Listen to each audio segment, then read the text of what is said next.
nilalagay sa itong ano na to, light brown na garbage. Ayan, bawat bahay dito may ganito.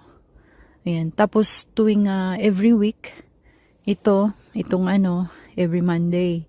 As itong brown, tuwing Tuesday. Tapos, yan, itong plastic na to, iba-ibang iba-ibang araw sa isang linggo. So, every week may dadaan dito na truck, tapos kukunin yung mga garbage. Kaya, kung makikita nyo, mayroon nang nakalagay sa labas. Ayan. Yung iba. Ilalagay sa labas para, makuha yung basura.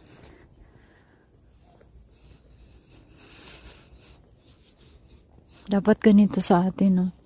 Meron din tayong, kumbaga may mag-pick up din ng garbage. Bawat